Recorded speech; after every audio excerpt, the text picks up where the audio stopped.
Welcome to Business Reporter's Improving Business Performance campaign. I'm your host, Michael Barrington-Hibbert. In these series of interviews, I'll be discussing the progress and pathway towards diverse leadership with business experts and leaders. Does football have a racism problem? This question often arises when a black or Asian player is insulted on the pitch or suffers racial bullying online. But the problem is more general and more pervasive than the occasional insult. Did you know, for example, that out of 91 professional teams in England, only 6 have had managers from an ethnic minority background? We could go on. Academies, maintenance, media, agents. The whole managerial, financial and educational ecosystem around English football suffers from a massive underrepresentation of ethnic minority communities. What can be done? That's what we'll be discussing with Sanjay Bandari, chair of KickItOut, an organisation that has been fighting racism in English football for almost 30 years.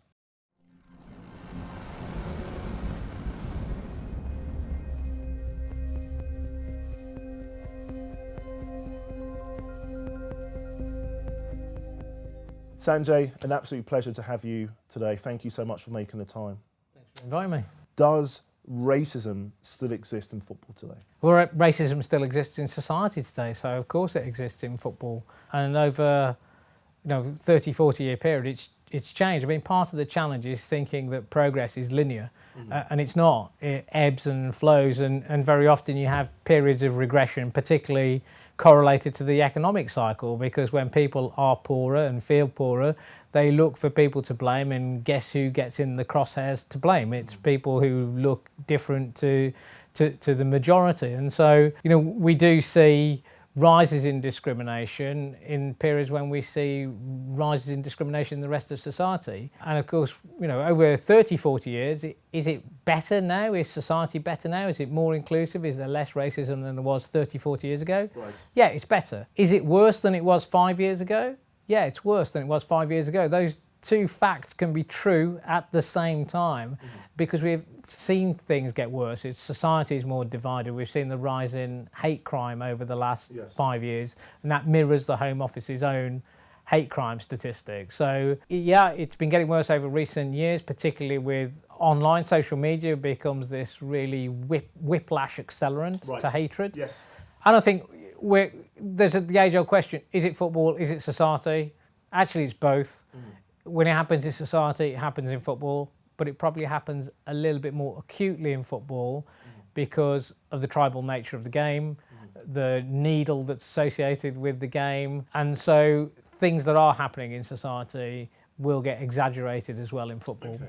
You've mentioned around reporting and certainly if there are racist events which occur in stadium, is that the responsibilities actually of the individual clubs to report the instances, or is it actually more the fans to actually report that? It's anyone can report, then who has responsibility for dealing with it? Sometimes it'll be the club, sometimes it'll be the police, sometimes it will be the FA. It depends on the nature of the incident as to who has jurisdiction. What we do is encourage people to report, whether that's reporting to us or one of the other mechanisms. If you're in a stadium and you want a quick answer, sometimes the best thing is to go and speak to a steward. But what we do encourage is if you see it or if you hear it, report it. That's really the important bit, is not to let it go unchallenged. Apart from a handful of Southern Asian players, Chowdhury for Leicester, I think there's one or two at Swansea, why has that not correlated into more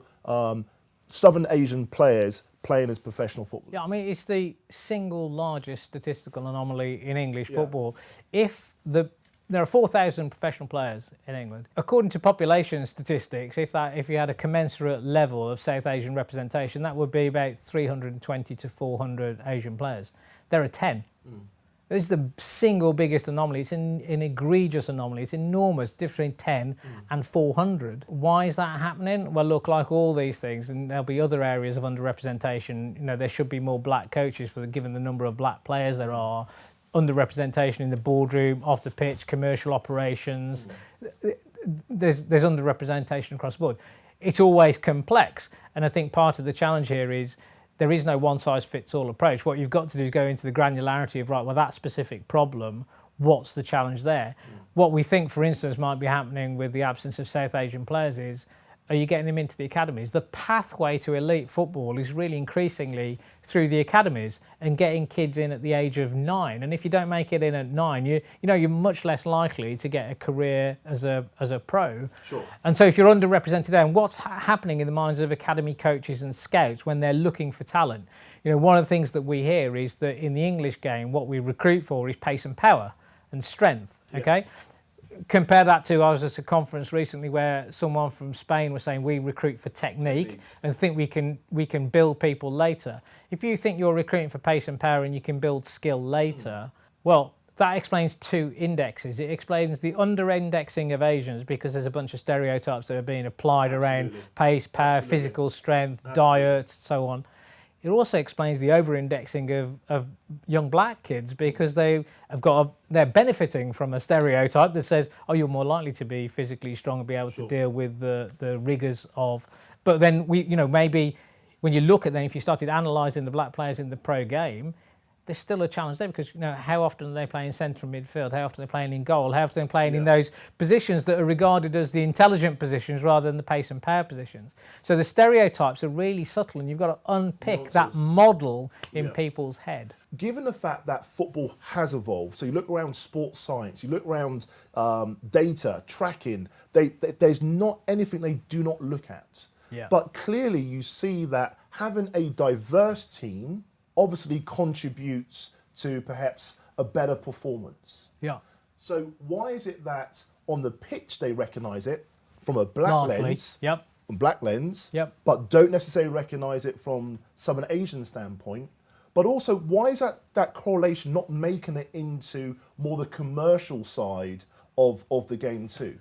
I think it's starting. I think that's where things like the Football Leadership Diversity Code are important. That was focused on senior leadership and on coaching, creating representation targets for ethnicity and for gender.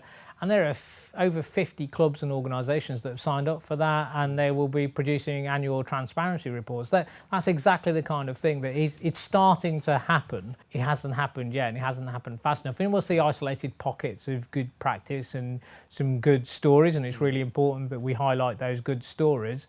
But it hasn't happened fast enough, you're right. And I think some of it will come down to, my experience in the city was when you try and do these things for social justice reasons, you never get any change. As soon as you make the business case and say there's a performance issue, so we need to be more diverse because actually, guess what? We want to represent our local community. Well, if half of the community is female and we haven't got that representation in the stands, well, we're missing out on half of the community. Actually, in my local area, if the demography is that there's in parts of London 30-40% and maybe even more than that ethnic minority, or at least black and Asian or mixed dual heritage, are they represented in the stands? Are they represented in what we see as the representations of the club? Then suddenly you also start getting to play into the business case. And I think that's the key to unlocking is you've got to show the benefit. I think that really helps to say, well, we can show the benefit here. And I would argue with football, you've seen the benefit over 30 years. What advice would you give to any ethnic minorities who potentially want a career in the game? I'm not talking broadly about being players, but just right across the game in terms of media, agencies. What recommendations would you give those people? Well, I think, look, glass ceilings are there to be broken, and don't let the presence of a glass ceiling, it might be there, you might be right, it might be there, and in many instances it is, but don't let the presence of it deter you. Actually, there always has to be a generation, there always has to be someone to break that glass ceiling. Don't ask, why is that going to be me? Why not you? Why not you? No, be aware of the things that you need to do. You have to disrupt an industry from the inside, and one of that is by playing the game the way that it's currently being played. So, if you're a black player that wants to become a coach, actually, that's often about informal networks and who are the networks of power and getting yourself into those networks of power and getting mentoring. People like me need to push from the top and say to the people at the top, here are the changes you need to do. This isn't all about the candidates having to change themselves. It's actually about you changing your systems and reaching down as well as those people reaching up. Sanjay Bandari, Chair of KickItOut, thank you very much for your time. Thanks, Michael.